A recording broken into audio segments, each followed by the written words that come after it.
From filmmaker Renny Harlin comes the 1988 MTV era of the insane Nightmare on Elm Street franchise, the fourth installment of the Freddy Krueger saga overall, and the second chapter of what many have dubbed the Dream Warriors sub-trilogy within the overall franchise, beginning with 1987's Dream Warriors, continuing with this film, and eventually concluding with 1989's Dream Child. And with that said, if the middle chapter of the trilogy is typically the weirdest and most offbeat chapter of any trilogy, then this movie absolutely takes the cake when it comes to those benchmarks.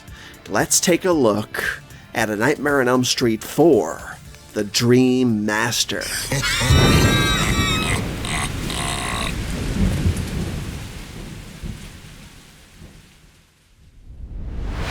You're putting one serious dent in my beauty sleep. It's Freddy. He's here.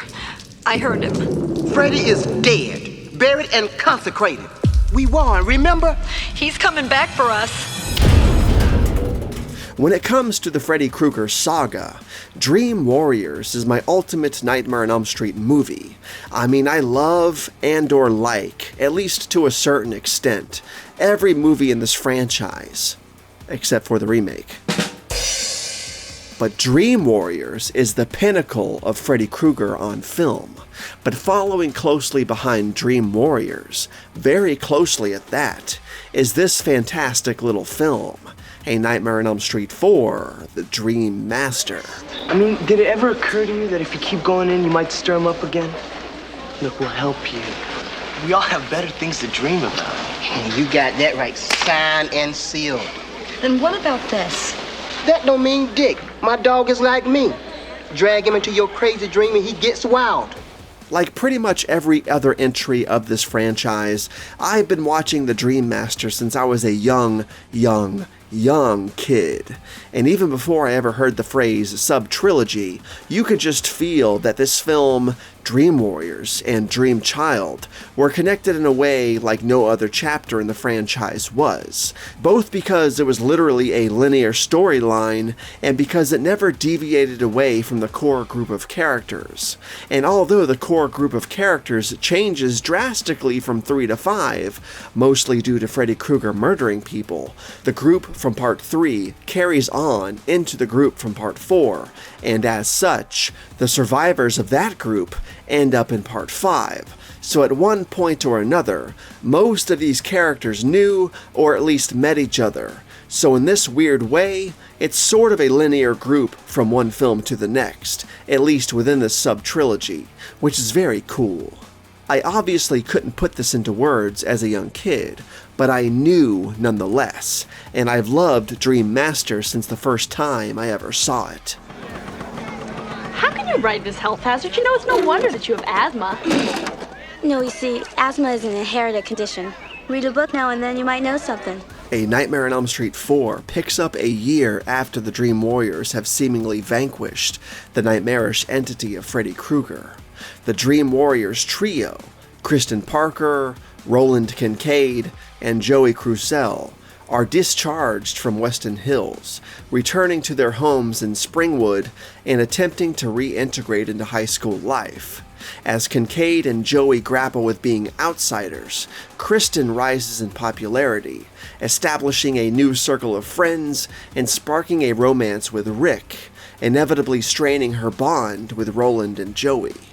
Haunted by dreams hinting at Freddy's resurgence, Kristen's fears are dismissed by Kincaid and Joey.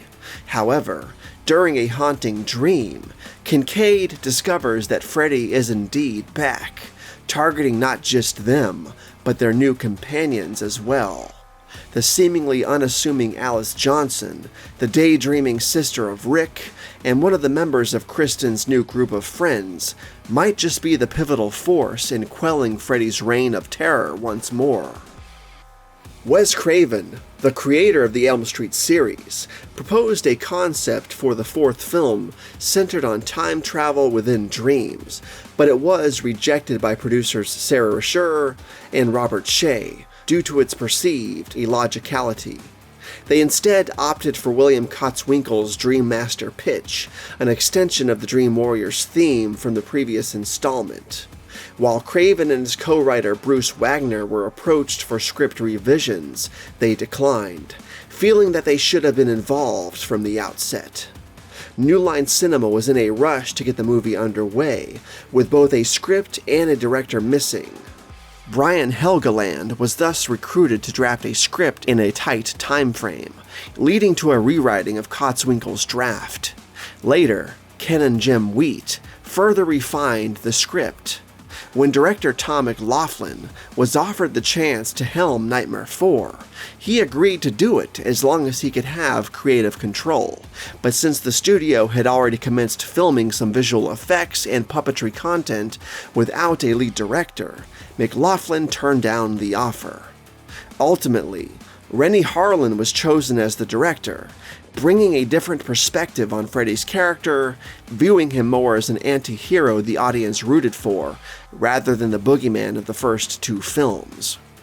While Freddy's character evolved, the decision was made to retain the ambiance of Dream Warriors, rather than reverting to the sheer horror of the series' inception.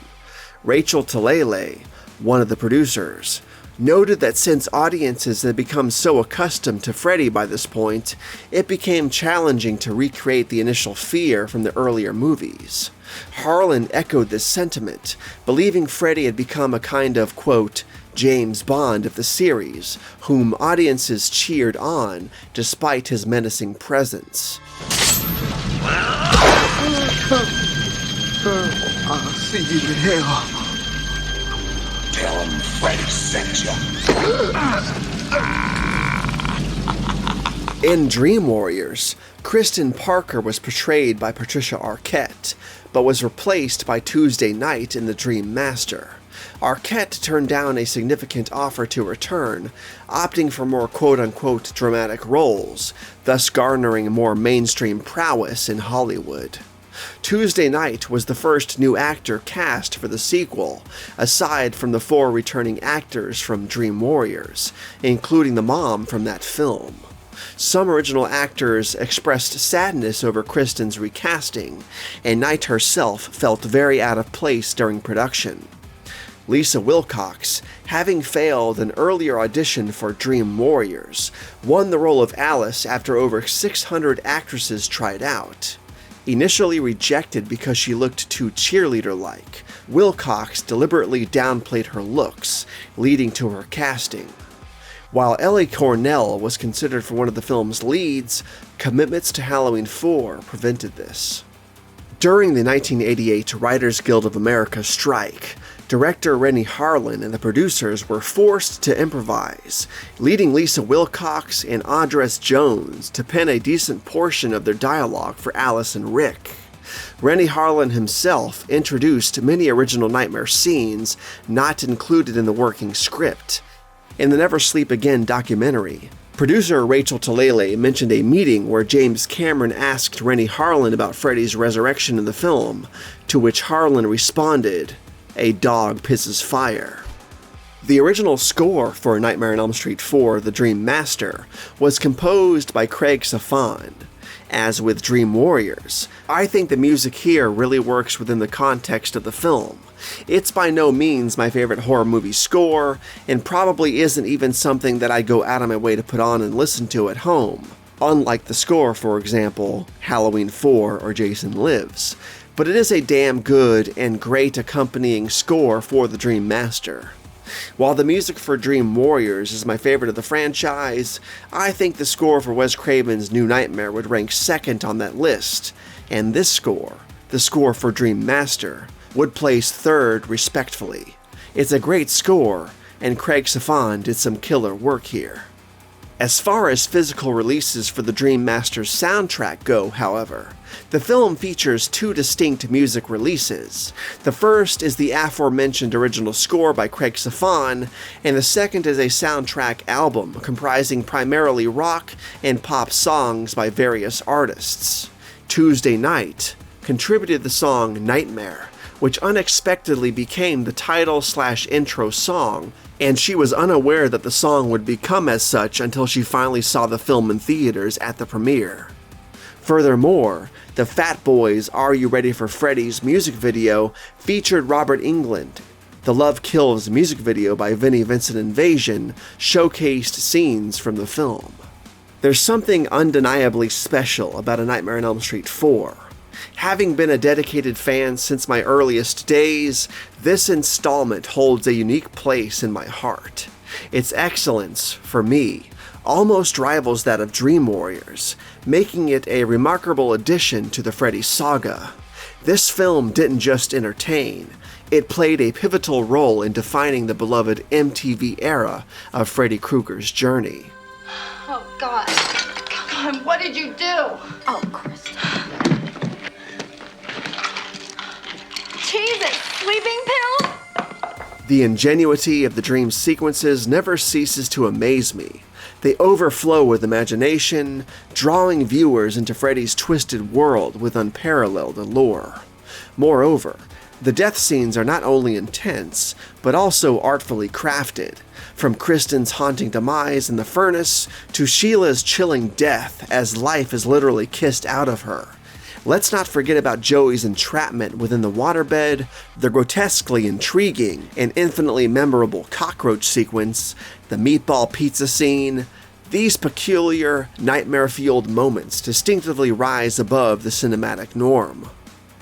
An unexpected favorite is the Freddy-less kung fu sequence, watching Rick launch punches and kicks into thin air, only to be eventually defeated by a soaring Freddy glove, is both comically bizarre and quintessentially fitting for a Freddy film such as The Dream Master.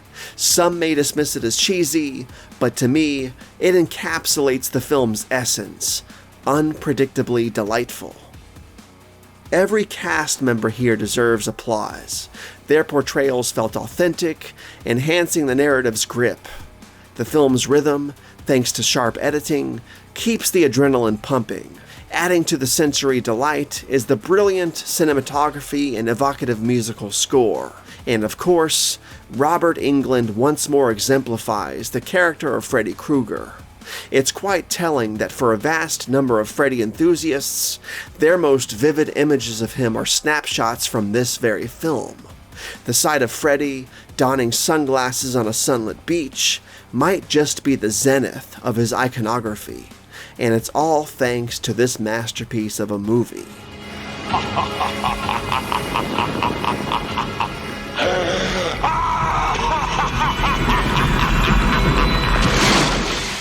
While Dream Warriors holds the pinnacle spot in my heart as far as the Freddy franchise is concerned, A Nightmare on Elm Street 4, The Dream Master, is most definitely a close second. I absolutely adore this movie. With all of that said, A Nightmare on Elm Street 4, The Dream Master, is absolutely a crystal skull.